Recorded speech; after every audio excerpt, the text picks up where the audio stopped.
La solitude est bien souvent lourd fardeau à porter. Elle nous isole du monde des bienheureux qui croquent la vie en plein dents. Dehors, c'est toujours plus vivant et plus joyeux. Tout seul, on est triste, abandonné à soi-même, au pied du ressentiment. De l'ennui à la tristesse, de la tristesse à la dépression, puis de la dépression au dégoût de soi-même.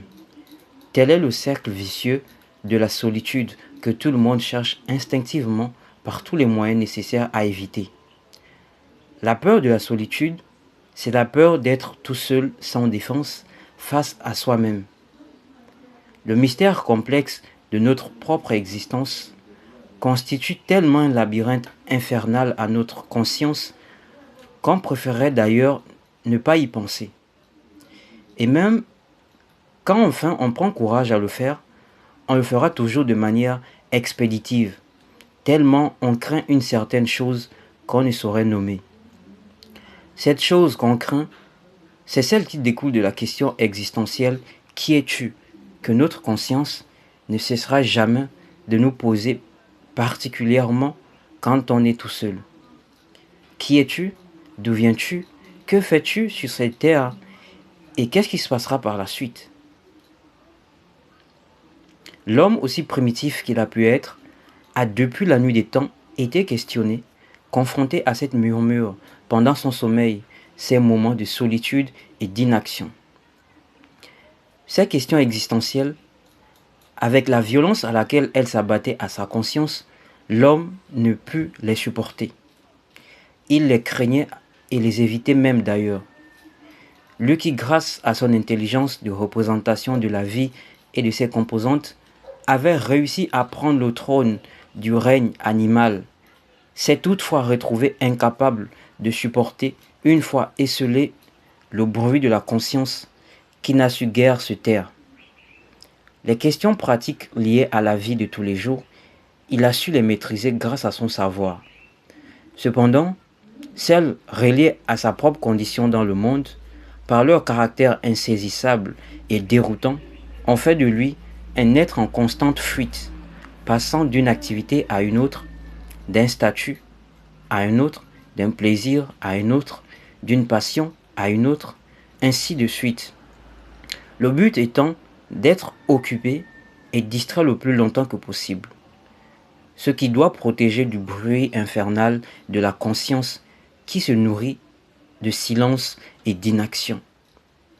C'est ainsi que l'homme primitif alla à la conquête de ses semblables, avec qui ils décidèrent de créer un endroit commun où chacun pouvait, grâce à l'existence de l'autre, supporter la sienne.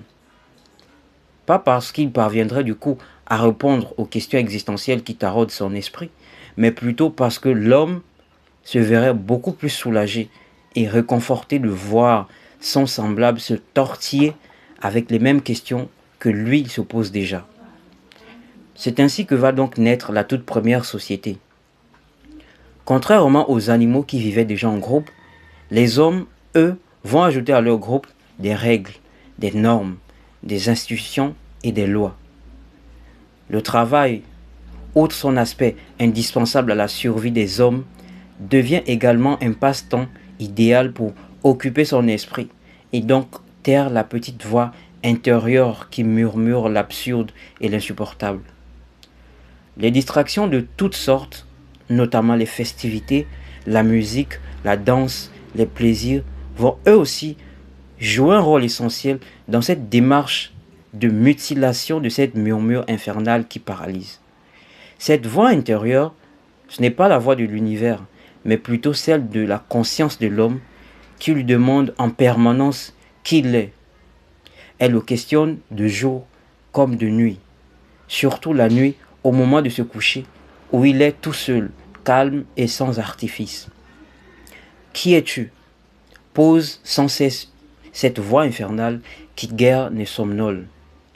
Et cette interrogation déroutante, l'homme primitif la fuit, non pas parce qu'il n'avait pas de réponse à cette question, mais plutôt parce que sachant déjà le caractère insupportable de cette réponse, il préfère ne jamais la laisser émerger dans son esprit. Cette réponse, il la connaît. Il l'évite sciemment à telle enseigne que son existence pourrait se résumer dans la fuite et le déni de cette réponse. Et cette réponse, c'est rien ou le vide. Tu n'es rien. C'est en fait ce que l'homme primitif comprenait à chaque fois que sa conscience le questionnait.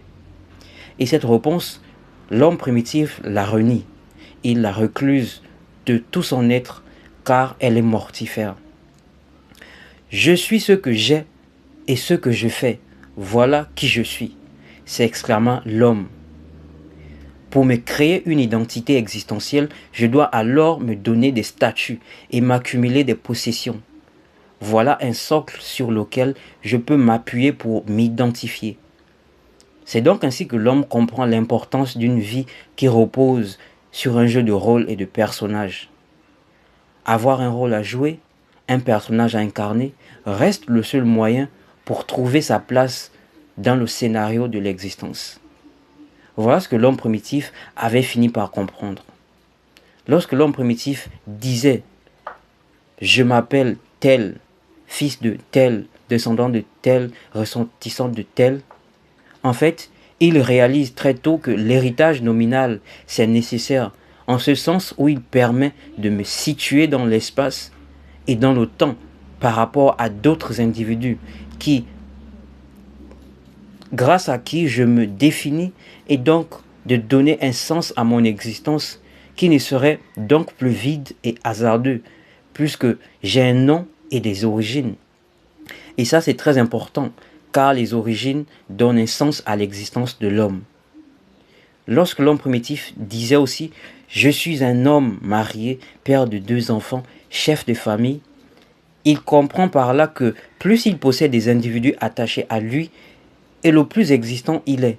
L'homme décida avec son semblable de s'unir, de se lier de sentiments bons avec ce dernier et de se reproduire car plus il peut se perpétuer grâce à une simple union avec l'autre et donc plus supportable devient sa vie puisqu'il se sent responsable et capable.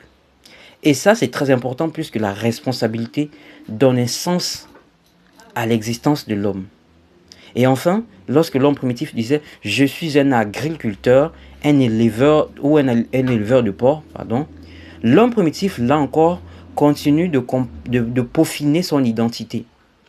Il sait il sait que ce qu'il exerce comme activité, outre son aspect indispensable à la survie, joue un rôle crucial dans la société qu'il a créée, car cette activité lui octroie une appellation, un titre, qui va donc permettre de l'identifier socialement par rapport à son impact sur la vie de ses semblables. Et être utile, ce savoir indispensable, c'est ce savoir vivant. Et ça, c'est très important, car l'utilité justifie notre place et donne un sens à l'existence. Tard la nuit, l'homme primitif peut ainsi dormir en paix, car au plus profond de son âme, il se sait satisfait, puisqu'il sait qu'il n'est plus rien. Il possède. Et rien que ça, c'est suffisant. Il possède un nom, des origines, une famille, une activité, un rôle à jouer. La nature a horreur du vide. Alors créons. Créons des empires. Bâtissons des royaumes. Occupons-nous à déployer notre plein potentiel. Créons des fortunes et laissons une empreinte indélébile aux yeux de l'univers qui nous observe, ainsi grâce à nos accomplissements, faire taire cette voix infernale qui nous accuse depuis la nuit des temps.